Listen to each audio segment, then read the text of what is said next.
সাম্প্রতিক সময়ে যুক্তরাষ্ট্রের একের পর এক কড়া নীতি ও হঠকারী সিদ্ধান্তে বিব্রত বিশ্বনেতারা।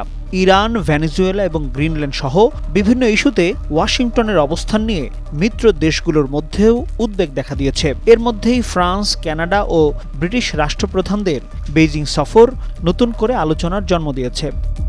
চলতি মাসের শেষ দিকে জার্মান চ্যান্সেলরের সম্ভাব্য চীন সফর এই জল্পনাকে আরও উস্কে দিচ্ছে। বলা হচ্ছে, এটি যুক্তরাষ্ট্রের বলয় থেকে বের হওয়া নয়, বরং অর্থনৈতিক বাস্তবতার আলোকে বিকল্প কৌশল খোঁজার চেষ্টা। ডাভোস সম্মেলনে দেয়া বক্তব্যে মার্ক কার্নি বর্তমান বিশ্ব ব্যবস্থায় একটি ফাটলের কথা উল্লেখ করেছেন। তার মতে, ডোনাল্ড ট্রাম্পের দ্বিতীয় মেয়াদে যুক্তরাষ্ট্রের কঠোর বাণিজ্য নীতি ও মিত্রদের প্রতি চাপ প্রয়োগ অনেক দেশকে নতুন পথ ভাবতে বাধ্য করছে। তিনি অবস্থানকে তৃতীয় পথ হিসেবে আখ্যা দেন, যেখানে মাঝারি শক্তির দেশগুলো নিরাপত্তায় যুক্তরাষ্ট্রের উপর নির্ভরতা বজায় রেখেও চীনের সঙ্গে লাভজনক বাণিজ্য সম্পর্ক ধরে রাখতে চায়।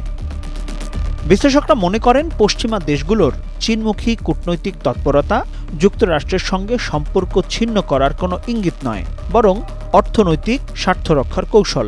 তাদের মতে, নিরাপত্তায় ওয়াশিংটনের উপর নির্ভরতা বজায় রেখেই বাণিজ্য ও সরবরাহ ব্যবস্থায় কৌশলগত স্বায়ত্তশাসন বজায় রাখার চেষ্টা করছে ইউরোপের দেশগুলো। মাসুম খান, টাইমস টুডে।